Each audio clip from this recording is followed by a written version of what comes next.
Northern bypass की मरकजी मवेशी मंडी में गहमा गहमी बढ़ने लगी है। हजारों की तादाद में गाय, बैल, बकरे और ऊंट लाए जाने का सिलसिला जारी है। मंडी में अब तक 55,000 से ज्यादा जानवर लाए जा चुके हैं। जानवरों की आमद के साथ साथ शहरियों ने भी तेजी से मंडी का रुख कर लिया है।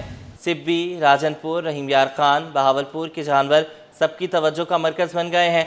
वसीम इफ्तिखार हमारे साथ मौजूद हैं। वसीम, अपडेट कीजिएगा, वीकेंड है, कैसा रश देख रहे हैं मार्केट में?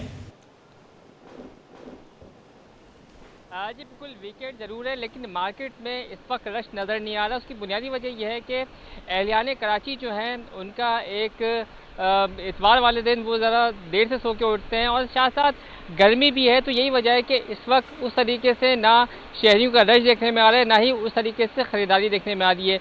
इक्का दुक्का अगर कोई ख़रीदार नज़र आ जाते हैं तो उनका ये शिकवा होता है कि व्यापारी जो हैं वो लाखों रुपए मांग रहे हैं, जबकि जितने वो पैसे मांग रहे हैं उसके मुताबिक उनकी जेब जो है वो इजाज़त नहीं दे रही। और जब ये शिकवा किया जाता है व्यापारियों से कि भाई आप क्यों नहीं दे रहे, क्योंकि व्यापारियों की जानिब से लाखों रुपए बताए जा रहे हैं, तो क्या वजूहत हैं, क्यों इतने पैसे मांग रहे हैं, तो व्यापारियों का यही कहना होता है कि ये सारा साल पालते हैं, उसके साथ साथ अखराजात होते हैं मंडी का, तो ये तमाम तर सूरत हाल के मद्देनज़र रखते हुए वो फिर जो है वो उस जानवर की कीमत का तयन करते हैं।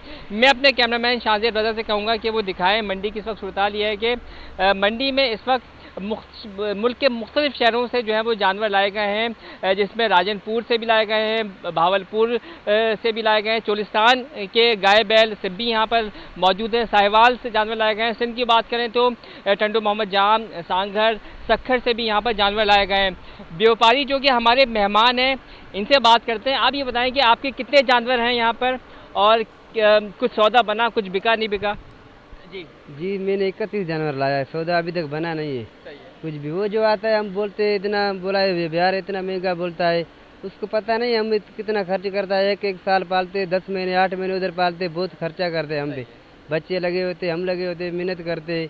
जब इधर लाता है वो बोला महंगा, इधर व्यापारी कोई आया नहीं अभी तक खरीदार के लिए। रहीम यार खान से लाए आप? जी रहीम यार से। अभी कुछ सहूलत भी मौजूद नहीं है। अच्छा ये बताएं, अभी कुछ बिका आपका जानवर, नहीं बिका? नहीं बिका है अभी तक। हाँ, सहूलत भी मौजूद नहीं लाइटिंग है, नहीं कुछ नहीं है। रात के व्यापारी आते हैं रात के टाइम में लाइटिंग नहीं। आपका जानवर बिका नहीं बिका? जी नहीं बिका है भाई। क्यों? जी नहीं बिका भाई। वजह? जी वजह महंगा है। अच्छा बाबा, आप ये बताएं कि आप कितने जानवर लाए, कहाँ से लाए हैं आप और क्या सूरत हाल है, कुछ देने का मूड है आपको? भाई जी बिल्कुल, जैसे कि ये अंदरूनी पंजाब से आए हुए हैं और इनकी जो है वो जाहिर बात है कि लैंग्वेज जो उर्दू उस तरीके से बोल नहीं सकते, तो लेकिन ये ज़रूर है कि इनका ये कहना है कि जो जानवर यहाँ पर लाए हैं वो सारा साल पालते हैं, जैसे कि मैंने आपको बताया। और भी लोग मौजूद हैं, उनसे जानते हैं। आप ये बताएं कि आपके कितने जानवर हैं, कोई सौदा बना नहीं बना? 42 जानवर लिया है, जिला रहीम यार खान से आया है, कोई नहीं बिका, 2 दिन हुए हैं वहाँ पे उतरा है। तो क्यों नहीं बिक रहा, क्या वजूहत है? अभी आए हैं ना, उसका रेट भी थोड़ा ज़्यादा, अभी कुछ कम आते हैं कराची वाले, हम ज़्यादा मांगते हैं, सौदा नहीं बन रहे। आप बताएं, सौदा बना नहीं बना, कुछ बिका नहीं बिका? आप कहाँ से आए हैं? अस्सलाम वालेकुम, हम ज़िला रहीम यार तहसील सादिकाबाद से आए हैं। जुमेरात वाले दिन आए हैं, 2 दिन हो गए हमें। हमारी गाड़ी आके जुम्मे वाले दिन उतरी है इधर। हमने 15 जानवर ले आए थे, कोई भी नहीं बिका हमने। हमारी डिमांड महंगी है, इधर दाम कम है बहुत, हम बेचने के लिए तैयार नहीं है। व्यापारी तो लेने के लिए तैयार हैं लेकिन हम नहीं देंगे। तो आप कब देंगे? हम अपनी डिमांड से देंगे, बेशक ईद क्यों ना आ जाए, हम पैसे से देंगे, ऐसे फ्री नहीं देंगे। नहीं वो तो सही है, आप पैसे से देंगे, फ्री नहीं देंगे, लेकिन अगर आपका जानवर नहीं बिका तो फिर क्या वापस ले जाएंगे? नहीं बिका तो कोई मसला नहीं है, हमारे घर के पल्ले में वापस भी ले जाएंगे। जी बिल्कुल, ये 2 टोक मौक़िफ़ व्यापारियों की जानिब से सामने आ गया है। इनका कहना है कि जानवर तो ज़रूर लेके आए हैं लेकिन अपने दाम के मुताबिक ही ये फ़रोख्त करेंगे। और इनका ये कहना है कि व्यापारी जो हैं वो दाम जो है वो सही मांग रहे हैं, क्योंकि इनकी खिलाई पिलाई होती है, इनकी ख़ास ख्याल रखा जाता है और पूरा सारा साल पालते हैं। फिर अपने गांव में ये लोग पालते हैं, वहाँ के अखराजात हैं और वहाँ से मंडी तक लाना और मंडी पे आने के जो अखराजात हैं, खर्चे हैं, उसको मद्देनज़र रखते हुए, फिर थोड़ा सा प्रॉफिट मार्जिन को मद्देनज़र रखते हुए उन कीमतों का तयन करते हैं, उन मवेशियों का। और इन व्यापारियों ने दो टोक कह दिया कि अगर ये जानवर नहीं बिकेंगे तो ये वापस ले जाएंगे, इनको अपने गांव में पालने के लिए कोई मसला नहीं है। लेकिन इनका ये कहना है कि जो ख़रीदार हैं वो पैसे कम दे रहे हैं, कम दाम लगा रहे हैं, और ये जो है अपने तमाम जो अखराजात को मद्देनज़र रखते हुए दाम लगा रहे हैं। तो यही वजह अच्छा, है कि इफ्तिखार, हम आपके पीछे भी देख सकते हैं कि गर्मी बहुत ज़्यादा है, धूप बहुत ज़्यादा है, तो धूप से बचाव के लिए किस तरह के इंतजामात किए गए हैं? क्योंकि हम आपके अगर पीछे देख सकें तो टेंट हमें नाकाफ़ी नज़र आ रहे हैं। साथ साथ ये बताइएगा, पंखों का इंतज़ाम किया गया है, पानी वगैरह का इंतज़ाम किया गया है, और सिक्योरिटी के हवाले से भी थोड़ा सा अपडेट कीजिएगा। जी बिल्कुल, सिक्योरिटी के हवाले से हमने देखा है कि मंडी जब शुरू होती है, यानी कि मंडी की जो हदूद है उससे पहले से हम देखते हैं कि जो पुलिस के एहलकार हैं, जो मोबाइल्स हैं वो मौजूद होती हैं, रेंजर्स मौजूद होती है, और अंदर भी सिक्योरिटी के इंतजाम देखने में आते हैं। और अगर हम बात करें सहूलियात के हवाले से, तो कहीं कहीं पे हम यहाँ पर हम देख रहे हैं कि जो कि जनरल ब्लॉक है, तो जनरल ब्लॉक पे ये सूरत हाल है कि जनरल ब्लॉक में कहीं कहीं पे टेंट मौजूद है और कहीं कहीं पे टेंट मौजूद नहीं है।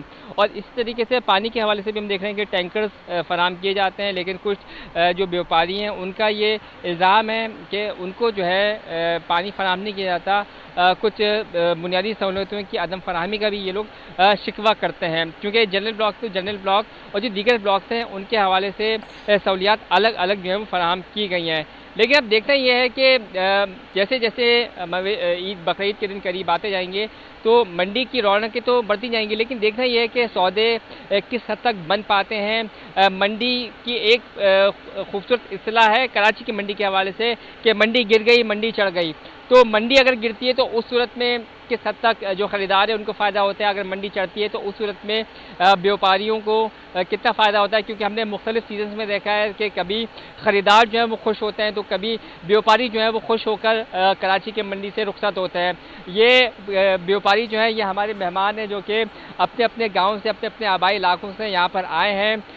तो इंतज़ामिया भी यहाँ पर किसी हद तक इनको सहूलतें फ़राहम कर रही हैं।